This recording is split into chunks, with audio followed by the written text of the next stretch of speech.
Boa tarde a todos. Boa tarde. Então, o tema, da aula que eu escolhi para hoje, o título é O que fazer quando o delta dá negativo? Eu sou professora de matemática, então eu sempre raciocino matematicamente, né?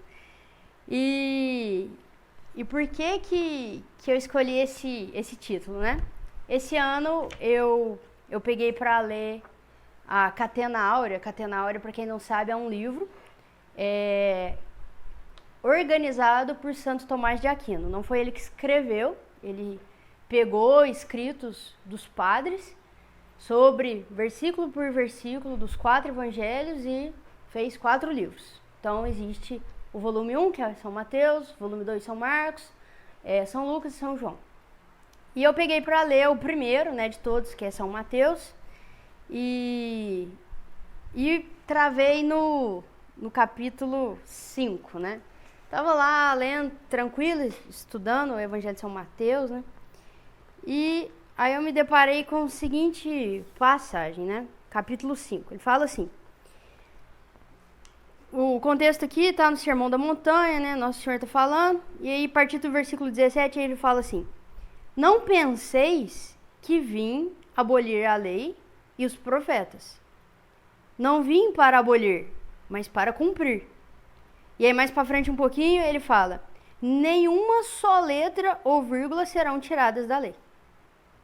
Bom, eu li isso aqui e entendi, né?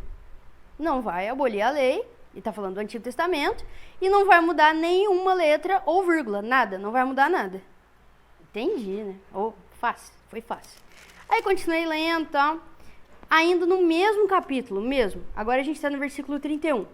Nosso Senhor vira e fala: foi dito também, quem despedir sua mulher, dele um atestado de divórcio. Ora, eu vos digo, todo aquele que despedir sua mulher faz com que ela se torne adúltera. Falei, uai, né? Parece que ele tinha falado que não ia mudar nenhuma vírgula, né? E agora parece que ele já está mudando, né? Que ele falou assim, lá no Antigo Testamento está escrito, quem despedir sua mulher, dele é um atestado de divórcio. Só que agora parece que ele está falando que não é para divorciar, né? Falei, uai. Aí continuei lendo. Aí ele fala: ouvistes o que foi dito aos antigos, cumprirás os teus juramentos feitos ao Senhor. Eu, porém, vos digo, não jureis de modo algum. Uai, né? Estranho. Lá no Antigo Testamento é para cumprir o juramento. Aqui está falando não é para jurar de modo algum. Depois, ouvistes o que foi dito, olho por olho, dente por dente. Eu, porém, vos digo, não ofereçais resistência ao malvado. Pelo contrário, se alguém te bater na face direita, oferece-lhe também a esquerda. Depois, mais para frente, ouvistes o que foi dito, amarás o teu próximo e odiarás o teu inimigo. Eu, porém, vos digo, amai os vossos inimigos. Falei, coisa esquisita, né? Aqui no início do capítulo ele fala que ele não veio para mudar a lei. Nenhuma só letra, nenhuma só vírgula ele veio para mudar. Mas parece que não tá batendo, né? Porque parece que ele modificou várias coisas, né? Várias coisas do Antigo Testamento foi modificado. E fiquei com isso na cabeça. Muito tempo, pensando. E aí eu li a Catena, mas parece que mesmo assim não entendia o que estava escrito lá na Catena, porque a Catena explica, né, versículo por versículo. E parece que o negócio não ia, né? Aí quando foi um dia no meio da missa, não me li, assim, eu tava viajando, né, vamos falar, eu tava viajando, tava pensando sobre isso, né, não tinha nada a ver com homilia, mas eu tava pensando sobre isso. De repente, assim, tudo iluminou. Eu lembrei da equação de segundo grau. A hora que eu lembrei da equação de segundo grau, assim, cara, tudo fez sentido, tudo. Eu falei, cara, como que eu não pensei na equação de segundo grau? Tudo agora, assim, o meu mundo iluminou, né? E aí, fez muito sentido de verdade, né? E aí eu vou explicar por que fez sentido, né? Quando estamos no 9º ano, e todo mundo aqui já passou pelo 9º ano, então vocês têm a obrigação de lembrar disso, né? A tia de matemática nos ensina que, na equação de segundo grau, quando o delta dá negativo, não há mais o que fazer. O exercício acabou, não tem solução. Ficamos até super felizes quando o delta dá negativo, porque não precisamos mais fazer conta nenhuma. Porém, quando chegamos no 3º ano do ensino médio, a tia parece que desconstrói tudo que a gente aprendeu no 9º ano, vindo com um papo de números complexos, um tal de i surge no meio dos números. E de repente, sem muitas justificativas, quando o delta é negativo, ainda temos mais um montão de contas para fazer. E é tipo bem isso, né? É bem isso, né? Quem lembra disso, né? Que no 9º ano, dava o delta negativo, a gente colocava que o conjunto era vazio, a gente ficava torcendo pro delta dar negativo, né? Mas é quando a gente chega no ensino médio, de repente, não tem solução no negócio, né? Tem que fazer um monte de coisa, o i ao quadrado é igual a -1, e a gente fala, né? Parece que fomos enganados esse tempo todo. Mas, na verdade, o que houve é que simplesmente no 9º ano ainda não tínhamos a bagagem intelectual necessária para entender os números complexos. E quando a tia falava que não tem solução, ela não estava mentindo. Ela simplesmente estava dizendo que, com os recursos que nós tínhamos até então, não tem como fazer mais nada. Mas agora ela poderia exigir mais de nós. Nós estávamos falando sobre o delta negativo. Sabe quando o delta dá negativo, equação de segundo grau? Como que resolve mesmo quando o delta dá negativo? Eu tava aqui falando, né, que quando a gente tá no 9º ano, quando o delta dá negativo, a te ensina que não tem solução. Mas quando a gente chega no ensino médio, de repente a gente aprende os números complexos e de repente tem solução, né, o delta negativo. E aí eu dizia que parecia que a gente tinha sido enganado, mas que não. É porque quando a gente estava no 9º ano, a gente não tinha capacidade de entender os números complexos. E esse recurso é chamado de pedagogia, em que gradualmente vai se exigindo um pouco mais do aluno. Os conhecimentos vão se aprimorando, as coisas vão se tornando mais claras. Não que um conhecimento refuta ou modifica o anterior, simplesmente o complementa e o aperfeiçoa. E é exatamente essa a pedagogia de Deus para conosco. Aos poucos vai exigindo cada vez mais de nós, sem que isso signifique que ele está desfazendo o ensino anterior. Simplesmente o está aperfeiçoando. E foi exatamente isso que ele fez aqui no Evangelho, que eu tive a minha crise existencial, né? Porque, de fato, no começo, ali no Antigo Testamento, o que ele estava fazendo? Era o pessoal do 9º ano. Era o pessoal do 9º ano que não tinha condição nenhuma de resolver os números complexos. Como que Deus ia falar sobre amar os inimigos para eles? Jamais. Como que ele ia pegar um povo que, né, o costume deles era assim, vamos supor, eu ia e matava a Ana Laura. E aí, tipo assim, a família dela ia e me matava. A minha família ia e matava a família que matou a família dela. E ficava essa troca, né? Ou, então, pior, eu ia e roubava a Ana Laura ia e me matava.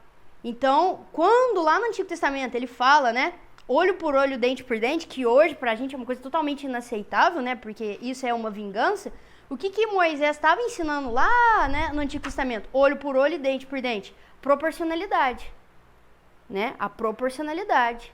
Então, ela me roubou um bem, ela não merece que eu tire a vida dela por causa de um bem que ela me roubou. Então, ele estava ensinando proporcionalidade. Aos poucos, então, essa é a pedagogia de Deus conosco. Né? Ele não tinha ali, o povo não tinha condição de aprender sobre o amor, de aprender sobre renuncie a si mesmo, tome sua cruz e me siga. O povo não tinha nenhuma condição disso. Então Deus foi indo aos pouquinhos, né? Depois essa parte do adultério, né? Como assim permitia o divórcio, né? Porque como que fazia antigamente, né? O homem simplesmente cansava da mulher e matava ela. Ah, cansei, não aguento mais você, vou te matar. E aí ele fala, não. Cansou dela, pode dar o divórcio. Entenda que isso, na época, foi um avanço para o costume que eles tinham. E aí depois Jesus vem e, pedagogicamente, exige mais. Não, tá, vocês já entenderam? Então, agora não é nem para divorciar, é para aguentar. Né? Então ele vai indo, Jesus, ele usa dessa pedagogia conosco. E é exatamente, né? E esse é o processo natural pelo qual nós devemos passar. Por isso, é inadmissível que nós, já há tanto tempo de caminhada na igreja, tenhamos o mesmo comportamento que tínhamos anteriormente. Hoje não dá mais para simplesmente dizer que o delta negativo não se resolve. Isso significaria que os anos estão se passando, mas nós continuamos com aquela mesma mentalidade do 9º ano, sem conseguir resolver um número complexo. Minha vida de oração de ontem não pode ser a mesma de hoje. Todos os dias eu devo progredir. E aí tem uma frase de Santo Agostinho que fala que na vida espiritual, não progredir é a mesma coisa que retroceder. Dentro da espiritualidade, não progredir é sinônimo de retroceder. Nós não podemos dormir com a consciência tranquila, ao vermos que hoje cometi exatamente os mesmos pecados que ontem, né? Então, é exatamente isso, né? A mesma pedagogia que Deus fez com o povo de Israel, Deus exige isso de nós, né? E eu falo isso para vocês porque a gente está num grupo aqui que podemos dizer que nós somos um grupo seleto. Nós somos um grupo aqui que nós já vencemos muita coisa, né? Nós já tivemos ali muitos de nós talvez já tivemos uma vida muito deturpada, uma vida muito, né? Como que foi que eu falei lá? O funk pancadão lá daquele dia, né? A gente já passou dessa fase de frequentar o funk pancadão, né? Então, assim, a gente já avançou, mas mesmo assim a gente não pode, assim, achar que tá bom, entendeu? A gente tem uma mentalidade de achar assim, de olhar os outros, né, que estão numa vida muito pior do que a gente e falar assim, eu já passei dessa fase. Agora eu já sou um santo de 7ª morada, né? E assim, e é uma comparação que eu gosto muito de fazer com o rio, né? Imagina o rio Tietê, assim, um rio super sujo. Imagina que a nossa alma antigamente era como o rio Tietê, né? O rio Tietê, tipo um rio super sujo, tem cocô, tem pneu, tem sulfato, tem geladeira velha, super sujo, né? A nossa alma era desse jeito. E aí vamos supor que a gente resolve, né, revitalizar aquele rio para que a água se torne potável. Qual que é o primeiro passo? Evidentemente, tirar o sulfato que tá lá, né? Tira o pneu, né? Tira aquelas coisas grandes, né? Garrafa PET, tem uma geladeira jogada lá. A gente vai tirar aquilo. São as coisas mais visíveis, né? A gente não vai começar filtrando o rio, né? A gente tem que começar... Como é que vai filtrar com o sofá lá dentro? A gente tem que tirar essas coisas grandes, né? E é mais ou menos isso que todo mundo aqui, eu acredito que já passou por isso, né? Aqueles pecados mortais, aquelas coisas mais graves, né? Então, espero que a gente já tenha chegado nesse nível que não tem sulfato na nossa alma, né, gente? Pelo amor de Deus, a gente já atingiu esse grau um pouco maior, né? E muitas vezes, por conta disso, a gente pode cair na soberba de falar, né, não tem mais sulfato, não tem mais pneu, já tá podendo beber essa água. E não tá, porque quando a gente chega perto, né, desse rio, a gente vê que tá cheio de sujeira. Tá cheio de lodo, cheio de areia nojenta, cheio de barro, cheio de mosquitinho pequenininho morto. Quem ia beber essa água? Ninguém ia beber. Pode ser que não tenha mais nenhum pneu, sofá velho lá. Mas assim, ainda tem muita coisa pequena que talvez quem tá de longe não veja, talvez quem tá de longe até ache que é um rio limpo, mas quem se aproxima de nós, e se a gente tiver um pouco de percepção, se a gente tiver humildade e se autoanalisar, a gente vai ver que a gente ainda é um rio muito sujo, né? E que a gente precisa de um passo a mais, né? Então, assim, nós ainda somos insalubres. Nós precisamos progredir. É necessário exterminar de uma vez por todas as pequenas mentiras, as fofocas, as impaciências, as implicâncias, os azedumes, as invejas, a sensualidade, as más respostas. É necessário começarmos a resolver o delta negativo, né? E assim, essas são aquelas coisas assim que pega a gente de fato, né? Talvez a gente já não tá aqui mais naqueles pecados mortais, mas a inveja, a sensualidade, quando eu falo de sensualidade, é sensualidade não no sentido sexual, porque quando falo de sensualidade, logo a gente pensa em sexo, né? Mas sensualidade no sentido de sensação, da gente sempre querer ter uma sensação boa, né? Eu vou sentar na cadeira mais confortável, foda-se vocês. Eu quero ficar sempre aquela sensação de que eu quero aquele prazer a mais do que os outros, sabe? Eu não vou dar lugar... você acha que eu vou ficar em pé aqui pra dar lugar pro outro? Não. Então, assim, a gente tem essa mania, né? Que não chega a ser um pecado. Não chega a ser uma coisa que me impede de comungar. Mas é um pecado venial. E se não é um pecado venial, é uma imperfeição. É uma grande imperfeição. E a gente precisa corrigir isso, gente. A gente não pode aceitar de forma alguma, sabe? Isso é muito sério. A gente não vai progredir, enquanto a gente estiver falando mal da vida do outro, enquanto a gente estiver cometendo maledicência, enquanto a gente estiver tendo inveja, sabe? Vendo os outros e tendo inveja. Sabe, a gente precisa, assim, agora começar a peneirar, entende? A gente já passou daquela fase do sofá, do pneu, das coisas grandes. Agora a gente precisa começar a peneirar essa água, né? Isso é muito importante. E aí, agora vem uma parte muito importante, né? Que eu gostaria de falar, que eu tenho refletido muito sobre isso, mas muito mesmo sobre isso. Que a nossa geração, nós não temos desculpa. Nós somos uma geração privilegiada.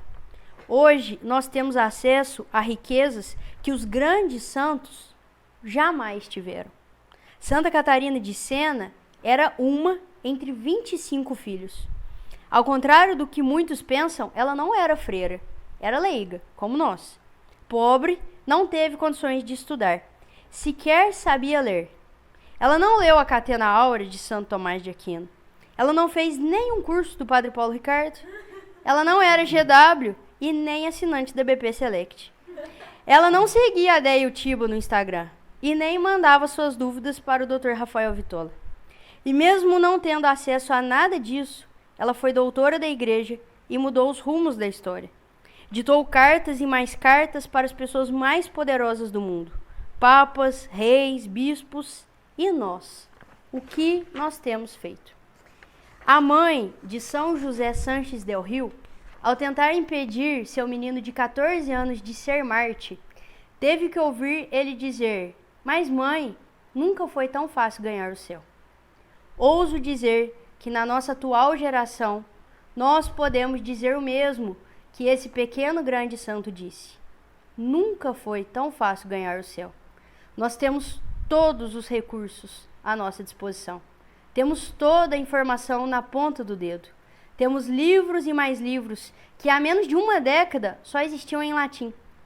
O que estamos esperando para avançar? Por que não estamos progredindo?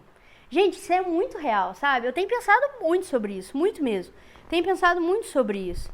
Que assim, olha o que a gente tem hoje em dia. Sabe, para e pensa, o que a gente tem acesso hoje em dia? Entra no site do Padre Paulo Ricardo. Olha o tanto de curso que aquele homem tem. Olha os livros que a gente tem acesso hoje. Editora Centro Dom Bosco, Editora Caritate, em Minha Biblioteca Católica, traduziu livros assim, ó. Assim, tá saindo assim, eu falei em menos de 10 anos, mas assim, em menos de 3 anos, assim, nos últimos 3 anos, o que saiu de livro que só existia em latim, cara, assim, de grandes teólogos, e que a gente não tinha acesso, e que está sendo traduzido, um atrás do outro, loucamente. As editoras estão, assim, trabalhando a todo vapor. Não sei se vocês têm acompanhado isso. Mas, assim, o que tem saído de livro que, assim, ninguém para trás leu, assim, só quem sabia latim. Quem sabia latim, mas era padre. Nós, leigos aqui, pobres de nós, mortais, quem dos leigos teve acesso a isso? Conversa com galera que viveu o catolicismo na década de 60. Eu já vi o Rafael Vitola comentando que, tipo, na década de 60 o que tinha pra vender era, tipo assim, era Paulinos e Paulos, tipo assim, que são editoras que têm livros bons, mas grande parte da teologia da libertação. Entendeu? A década de 60 foi o estouro de Leonardo Boff, onde ele mais publicou livro. Era o que tinha para ser lido naquela época. Era o que os nossos pais leram. Os pais que eram católicos, que teve acesso a alguma coisa de catolicismo, leu isso. E se sabia ler. Entendeu? Os caras que conseguiu comprar livro, que teve ali algum recurso para comprar livro, que teve uma informação a mais, o que leu foi isso. Entendeu? Não precisa ir longe. Não precisa ir em Santa Catarina de Sena igual eu fui. Pensa assim, nossos pais. O que eles leram, entendeu? E agora a gente, o que a gente tem? A gente tem uma Minha Biblioteca Católica, que lança assim um espetáculo atrás de outro todo mês. A gente tem um Alumni TV, a gente tem uma BP Select, a gente tem um Guilherme Freire, um Padre Paulo Ricardo. Entendeu? Tipo, só pensa, entende? E assim, como a gente não avança, como a gente ainda não é santo de sétima morada, entende? Entendeu? Os caras que foram santos, eles não tiveram nada disso. Santa Catarina de Siena não sabia ler. Ela não leu a preparação para a morte de Santo Afonso Maria de Ligório, mesmo porque ele é depois dela. Entende? Assim, olha o recurso que a gente tem. Sabe, eu tô lendo um livro, até tá ali na mochila, depois quero mostrar. Inclusive o livro que eu tô lendo é do Instituto, viu? Depois que eu ler, quem quiser pegar. Quem escreveu, pega ali, por favor. Nossa, eu não canso de falar desse livro. Eu já falei desse livro pra Erika 15 mil vezes. Esse livro aqui, ó. Esse livro aqui é nosso, viu, gente? É do Instituto. É de todo mundo esse livro aqui, ó. Esse livro aqui é de São João Bosco, né? Dom Bosco. História Eclesiástica. Ele conta a história da igreja. Ele começa contando de São Joaquim Santana. E vai indo. Aí São Pedro, São Paulo, Cleto, Lindo, Clemente, todos os papas, todos. E aqui fala sobre todos os principais feitos de todos os papas, todos, até a época dele, né, gente?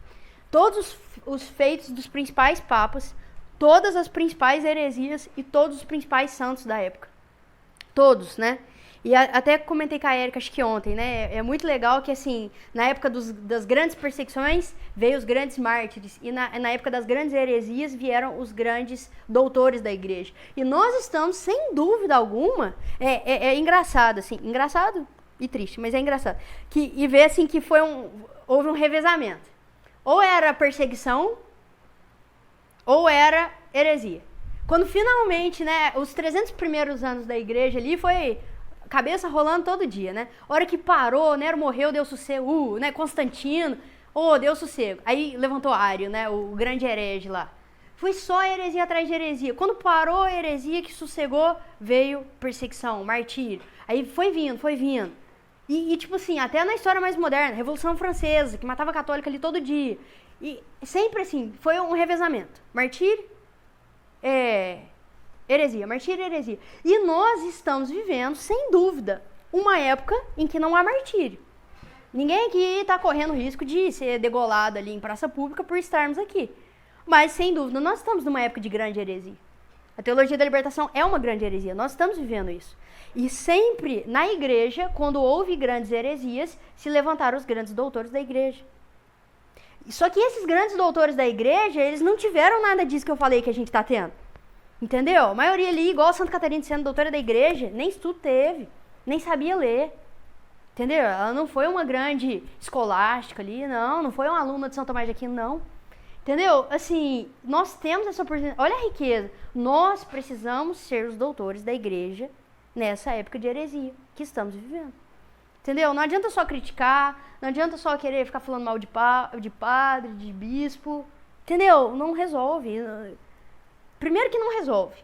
Nunca vai resolver. E segundo que não é o certo a se fazer. Não é o certo. Entendeu? A gente precisa avançar. A gente precisa sair dessa fase de maledicência, sabe, de picuinha. Sabe? Tá na hora de nós sermos aqui os doutores da igreja, que a igreja precisa. Né? A gente precisa, como diz Santa Teresa d'Ávila, determinada determinação. Determinada determinação. A gente precisa se determinar de verdade. Sabe, de verdade. A gente precisa, sabe, de verdade, gente. A intenção aqui é assim, a gente tem em mente, nós somos uma geração privilegiada. A gente precisa sair aqui com essa noção. Nós somos uma geração privilegiada. Nós temos coisas que nunca ninguém teve na história. Não tiveram. E nós temos. Nós temos acesso a uma informação assim, ó. Nunca ninguém teve isso que a gente está tendo. Entendeu? Então, assim, precisamos avançar. O negócio tem que andar, entendeu? A gente precisa pôr em prática. Não adianta só adquirir conhecimento. Assistir Padre Paulo Ricardo, assistir é bom, lógico, mas a gente precisa fazer alguma coisa com isso que a gente está assistindo. Né? Aí a gente assiste um Guilherme Freire, cara excelente e tal, e aí, o que eu tô fazendo com isso, entendeu? Eu preciso fazer alguma coisa, né? E aí também, uma outra reflexão que eu tenho feito, né, sobre essa nossa geração também, é a pedagogia de Deus, que é o que eu queria terminar a aula com isso, né? Eu falei sobre a pedagogia, né, falei sobre a tia do 9º ano, com a tia do ensino médio, da equação do 2º grau, depois falei da pedagogia do próprio Cristo ali na história do povo de Israel, né, que expliquei o Mateus 5, né, que ele usou dessa mesma pedagogia da tia do 9º ano, ele usou essa pedagogia com o povo de Israel, né? Foi indo aos pouquinhos até passar realmente, até que eles entendessem de fato ali a revelação. Mas é engraçado que Deus, ele continua atuando na história. Nós não somos aqui agnósticos de achar que Deus foi lá, atuou naquele tempo, depois que ele morreu na cruz, acabou. Ele não atua mais na história. Não, gente, Deus atua na história, ele atua na nossa geração. E é muito engraçado que eu vou fazer uma reflexão aqui e eu acredito que talvez nunca vocês tenham pensado isso. Isso aqui também foi durante uma homilia, eu fiz essa reflexão aqui. Tô pensando, falei, cara, né? Que, assim, para pra pensar, vamos ver se vocês concordam comigo, assim. Isso aqui é meu, tá, gente? Isso aqui foi 100% meu, assim. Não sei se vocês já viram, né? A última aula que eu dei eu falei isso, que nós temos 3 grandes inimigos. Quem lembra os 3 inimigos? O demônio, o pecado e... O demônio, o pecado... Tá, o pecado já entra ali no demônio. O demônio, o mundo...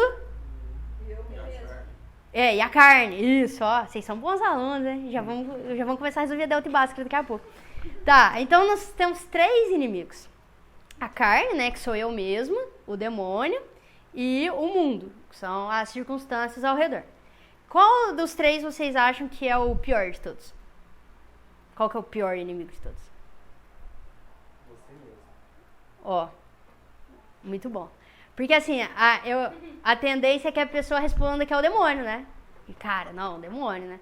Mas assim, Santo Tomás de Aquino fala, na Suma Teológica, que quanto mais interno é o inimigo, mais perigoso ele é. Então, assim, existe o demônio, ele tá externo a gente, né? A gente não tá possuído aqui, né? Acredito que não tem ninguém aqui com caso de possessão. Espera. Então, o demônio está externo a nós. Então, ele é externo. O mundo está ao nosso redor, como um leão buscando a quem devorar. Ele está ao nosso redor, ali na mídia, nas músicas, tal, toda a mentalidade em si, a cultura, tal. E nós temos a carne, que é o nosso inimigo interno, que somos nós mesmos. E de fato, o Léo falou certo, ele é o nosso pior inimigo, né? Santo Tomás de Aquino fala isso. E assim, o que eu tenho refletido é que Deus foi, ao longo dessa nossa geração, ele foi ajudando a gente a acabar com um por um aos poucos. Vê se vocês concordam comigo. Eu pensei o seguinte, que primeiro, né? As pessoas aqui mais velhas, a Eriquinha é novinha, né? Leozinho também é novinho. Mas assim, esse pessoal igual eu, aqui um pouquinho mais velho, nós somos ali da geração, né? A galera dos anos 90 ali, né? Uma geração muito forte ali, o quê? Que nós tivemos, né? A renovação carismática, né? Nós tivemos muito forte isso. Hoje em dia, é lógico que existe, né? Mas ela não tá tão forte como antes. Muito forte mesmo, né? A renovação ali. Minha década, né, ali, minha geração ali, pegou isso muito forte. E o que foi essencial à renovação? Que hoje tem tanta gente que fala tão mal, mas se você for parar, cara, ela foi essencial pra quê? Né? Ela pegou um povo, aquele povo lá da década de 60, que leu Leonardo Boff, sabia nada de nada, né? Cara, leu lá, nossa, que o homem é o câncer da humanidade, que plante uma árvore em vez de ter um filho, sabe? Tipo assim, cara, leu Leonardo Boff, sabe? Nossa, destruiu tudo.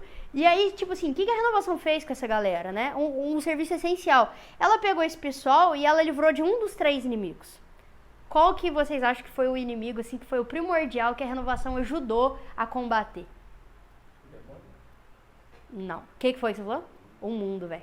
O que a renovação batia muito? Ainda bate, né, gente? Tô falando como se a renovação tivesse acabado, ela não acabou. Mas eu falo assim, porque era muito forte esse negócio de grupo de jovem e tal, né, fogo e tal. Assim, o que foi que ela bateu muito? Ela bateu muito nesse pensamento mundano, não foi? Drogas, sexo, libertinagem, alcoolismo, funk pancadão, não foi isso? Funk pancadão, vida louca, não foi isso. Isso foi o que a renovação bateu muito, e não foi? Foi muito isso. Então ela pegou uma geração totalmente mundana, né? Uma década destruída, porque a gente teve, além dentro da igreja tá muito ruim, porque a teologia da libertação foi o auge na década de 60, o mundo em si estava vivendo uma libertinagem absurda, né? Um movimento ali, o Woodstock, tal, vida louca, e pegou esse pessoal muito mundano, né? E trouxe para a realidade. Então, assim, a renovação foi essencial para combater esse inimigo, o mundo, né? Isso foi essencial mesmo, né? E aí conseguiu tirar o pessoal disso, né? Gente, quantos testemunhos. Muita gente não acredita nas coisas da renovação. Gente, quantos testemunhos reais de pessoa que largou as drogas, que largou o alcoolismo, que tipo, tinha uma vida totalmente devassa, de funk pancadão todo dia, e largou isso, de fato, por conta da renovação. Só que houve, e isso tem que ser falado, e isso é um fato, houve por parte de muitas pessoas, por parte inclusive de dirigentes da renovação, uma má interpretação muito grande da renovação.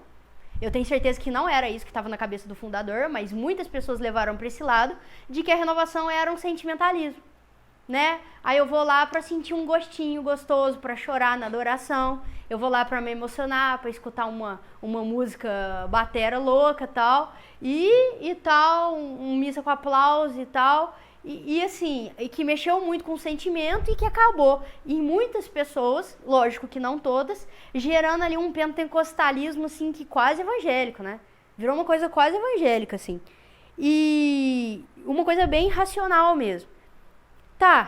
Mas até então foi bom, foi necessário, foi muito necessário. Mas aí a gente precisaria vencer aquilo, né? Aquele pentecostalismo, aquele sentimentalismo, aquele negócio de, eu vou pra sentir alguma coisa, né? Aí eu comunguei e não chorei, aconteceu alguma coisa de errado, né? Não aconteceu nada de errado, né? Você comungou e tá tudo bem, né?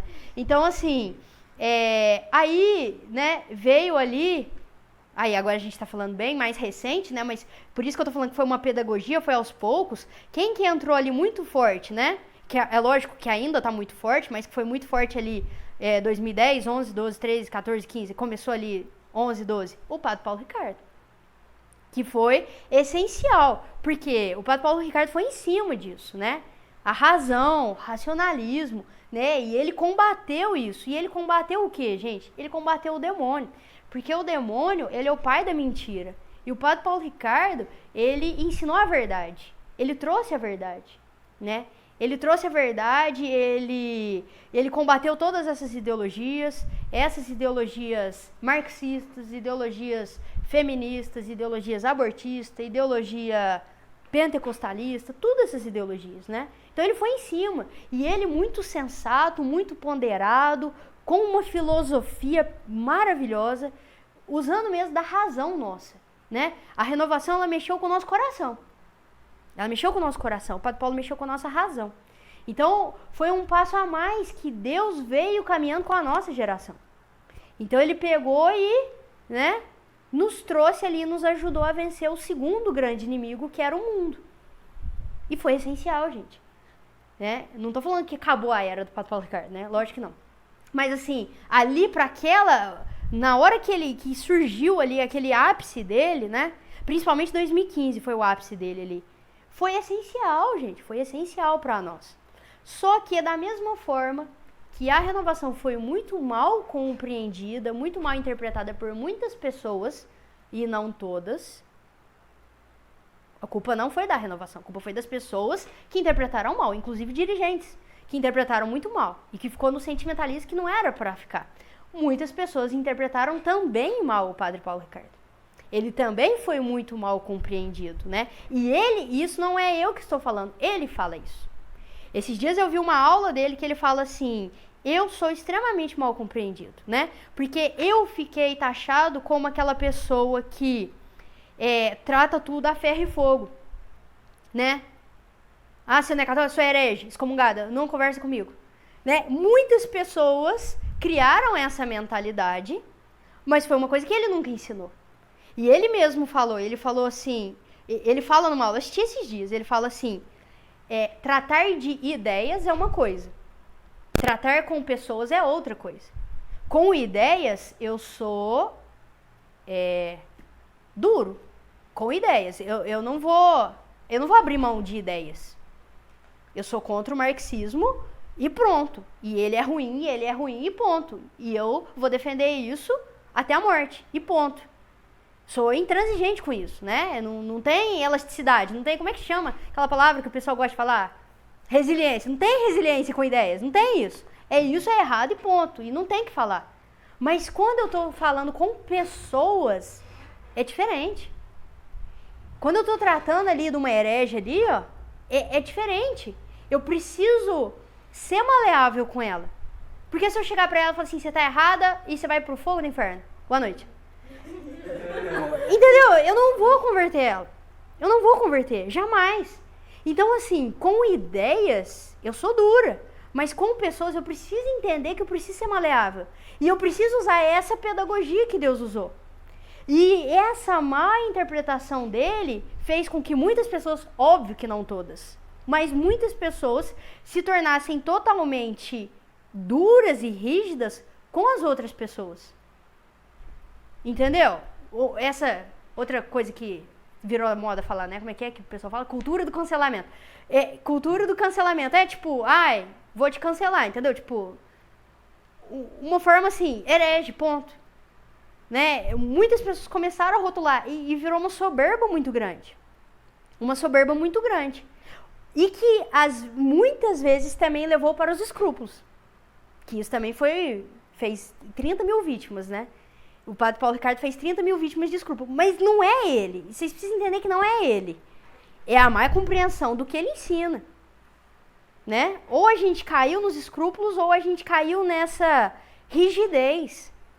Uma rigidez muito forte. Não, você não quer me... Eu tenho a verdade, você não quer me ouvir, então tchau, vai pro inferno e boa noite. Entendeu? E o que fez a gente criar muita encrenca com o padre. Nunca o padre Paulo Ricardo ensinou que é pra gente ficar arrumando encrenca com o padre. E assim, eu tô falando isso, eu falo isso com toda humildade, porque eu tive essa fase da minha vida. E eu já falei isso várias vezes. Arrumei encrenca com todos os padres daqui e de fora daqui. Não foi só daqui. Daqui e de fora. Então, assim... eu consegui arrumar encrenca com o padre Aparecido do Norte. Por e-mail. Entendeu? Então, assim... Por quê? Uma má interpretação do padre Paulo Ricardo. E eu falo, porque eu tô falando isso porque eu vivi isso. Uma má interpretação de tratar tudo a ferro fogo e que não levou a nada. Eu falo isso por experiência que não levou a nada, né? Então, assim, a gente caiu nisso. Então, o Padre Paulo, de fato, ele foi essencial, e ele é essencial. Não tô falando que ele não é para vir, Padre Paulo, não. Tô falando que é a gente que tem que ter discernimento e acordar pra vida. O Padre Paulo foi essencial que nos livrou do demônio. Só que aí a gente foi acometido por um terceiro inimigo. E qual é o terceiro inimigo que faltou falar? A carne, a gente mesmo, né? Principalmente pela soberba. Principalmente pela soberba, né? Então, assim, a renovação nos ajudou a tirar aquele pensamento mundano, né? Ninguém aqui mais frequenta o funk pancadão. Ou frequenta? Frequenta não, né? Então, não frequentamos mais o funk pancadão. Aí chegamos num segundo, vencemos o mundo. Aí tínhamos o demônio, o pai da mentira, com tantas ideologias e tanta mentira. Aí a gente teve uma base sólida que o Padre Paulo Ricardo nos deu. Que foi, nossa, um negócio assim que não foi mero sentimento, foi razão, ele explicava. Isso aqui é pecado por causa disso. Ele dava todos os argumentos, ele dá ainda, né? Ele dá todos os argumentos. Você assiste uma aula dele, você entende por que aquilo é errado, né? Você entende por que é necessária a comunhão. Não é por causa de um sentimentozinho. Você entende, né? Você passou a entender as coisas, tá? Mas aí, por entender as coisas, a gente caiu na soberba. Justamente por entender. Agora eu entendo. E você não. Herege. Herege. Né? E quem é a pessoa que tem se levantado hoje em dia e que tem nos ajudado e muito a vencer esse terceiro inimigo e que é a carne? Uma pessoa que agora já fazia sucesso antes, mas agora está muito em alta e que tem, pelo menos, eu tô falando isso por experiência própria. Eu não sei se isso serve pra vocês, mas é uma coisa... essa aula é quase um testemunho pessoal meu. E que me ajuda, e que tem me ajudado a vencer muito a carne, que é o Ítalo Marcílio. E o Ítalo, se você pegar pra ver, cara, ele vai em cima da soberba. Em cima. Pega pra... Entendeu? Tipo assim... E ele também tem sido mal compreendido. Muito mal compreendido. E a gente não entende por que ele faz as coisas que ele faz. E eu não entendia. Eu comecei a seguir ele, falei, que cara babaca, parei de seguir. Falei, cara, esse cara é muito babaca, eu parei de seguir. Só que depois eu comecei a ver razão naquilo. Eu falei, cara, ele tá mexendo com a minha soberba. Por isso que eu tô odiando ele. Porque ele tá cutucando na minha soberba. Quando o Ítalo fala, vocês ficam lendo São Tomás de Aquino. Cara, ele não tá desprezando São Tomás de Aquino, entendeu? Não seja idiota de achar que ele tá desprezando São Tomás de Aquino.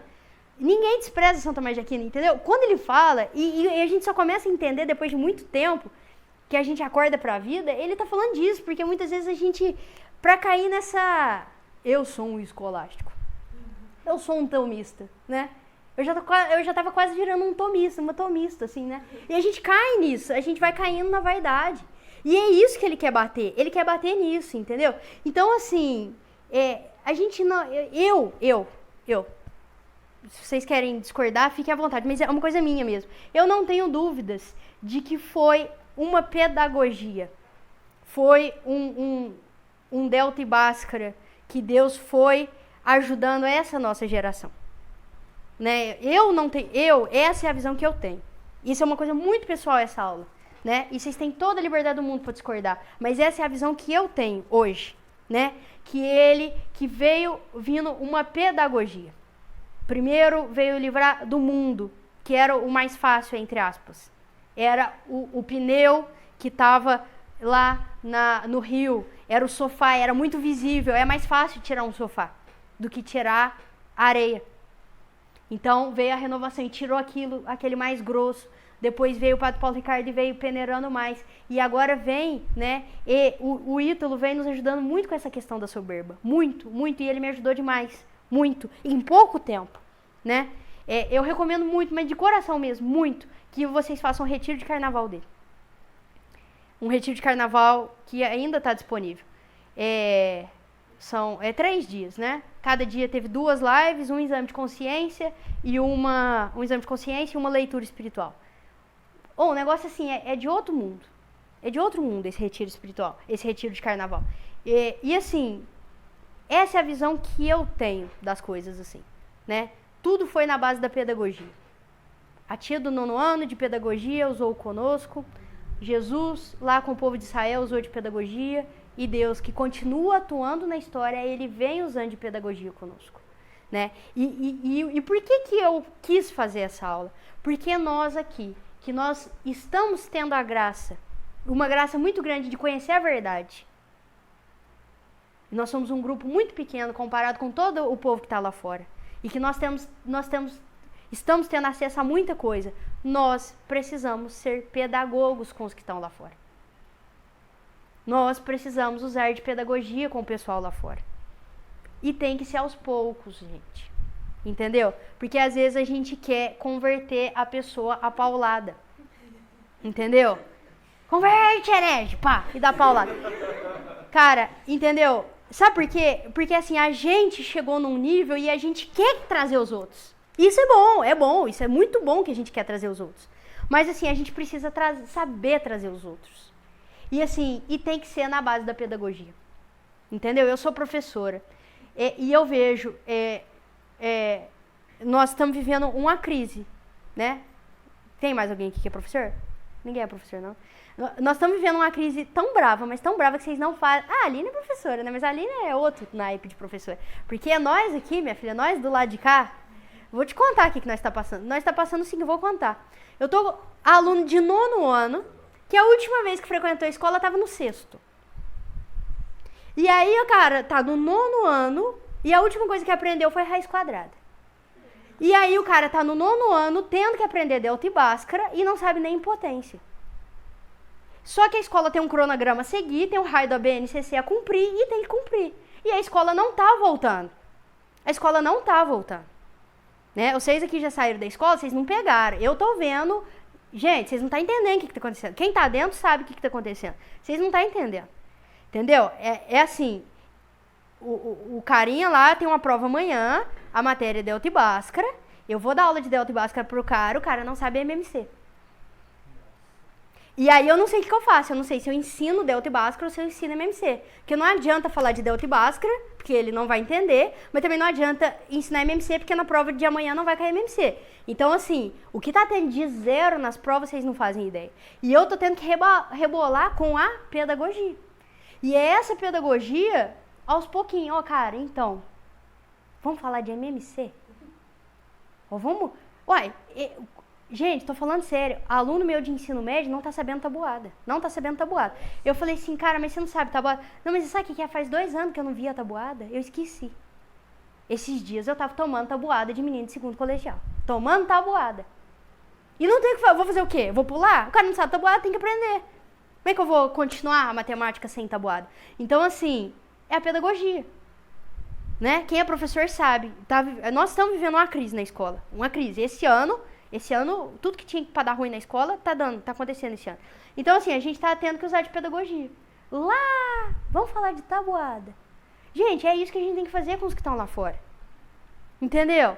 Não adianta falar assim, é o seguinte, você tem que ir na missa diária, comunhão diária, confissão uma vez por semana. Quem tá lá de fora não sabe a tabuada, entendeu? Não sabe os 10 mandamentos. Entendeu? Vocês precisam entender que Deus sempre usou de pedagogia com o povo. E quando a gente lê esse livro aqui, e assim que eu terminar, eu quero que vocês leiam isso aqui, ó.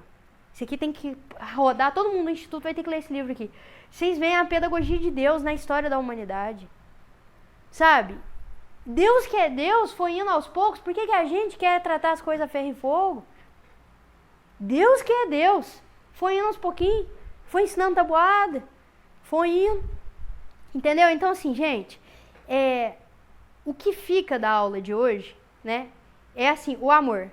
Aí, também uma palavra tão mal compreendida, né, velho? Que justifica tudo, né? Justifica casal lésbico, todo mundo é amor. Cara, nada a ver. Tipo assim, amor que eu falo, velho, não é isso que eu tô falando. Tipo assim, amor é entender assim. E não é concordar, entendeu? Eu não tenho que concordar com o erro do outro. Não é isso. Não é pra relativizar os princípios, não é pra relativizar os valores, não é isso. Entendeu? Porque, infelizmente, é isso que a teologia da libertação faz. Vamos relativizar, porque depois converte. Não converte. Né? E não é isso. Eu não estou aqui ensinando, não é manual de teologia da libertação essa aula. É o seguinte, é sem relativizar, não é para relativizar. Entendeu? Nós não somos aqui um bando de teólogo da libertação. O que é certo e ponto. O que é certo e pronto. Os nossos princípios são inegociáveis. Os nossos valores são inegociáveis. Mas o trato com as pessoas tem que ser aos poucos. Senão a gente assusta e senão a gente não converte ninguém. Espanta, o pessoal assusta, né? Então, assim, é isso. E uma coisa, né? Pra terminar, falando sobre nós agora também, né? E todo esse acesso que nós estamos tendo, né? E eu terminei assim, e assim Deus foi nos conduzindo, nos ajudando a lutar primeiro contra o mundo, depois contra o demônio e agora contra a carne. Deus foi usando dessas pessoas ou grupos para nos dar formação e instrução, nos dando acesso a coisas que nem os grandes doutores da igreja jamais sonharam em ter. Deus nos deu tudo, assim, de mão beijada, sem necessidade de grandes perseguições, sem exigência do martírio, sem nem precisar sair de casa. Mas nosso Senhor disse que a quem muito foi dado, muito mais será cobrado. Acordemos enquanto ainda é tempo e sejamos os santos que Deus nos criou para ser, né? E é com isso que eu gostaria de agora concluir de fato a aula, né? Que eu falei que nós somos uma geração privilegiada, e nós somos mesmo, né? Nós temos acesso a muita coisa boa, mas a gente tem que lembrar de que a quem muito foi dado, muito mais será cobrado, né? A hora que a gente morrer, Deus vai falar assim, e os cursos de Padre Paulo que você fez? Né? E os podcasts lá do BP Select que você viu? E você não aprendeu nada? E o Guilherme Freire comentando lá os negócios? Né? O que você aprendeu com aquilo? O que você viveu? Né? Santa Catarina, você não teve nada disso, é doutor da igreja. E você, virou o quê, seu monte de merda? Né? Deus vai falar isso pra gente. Talvez ele não fale com esse tom, né? Mas ele vai falar isso pra gente, né? Ele vai falar isso pra gente, né? Então a gente tem que ter essa noção, né? De que nós somos sim uma geração privilegiada, mas que a quem muito foi dado, muito mais será cobrado, tá? E é isso.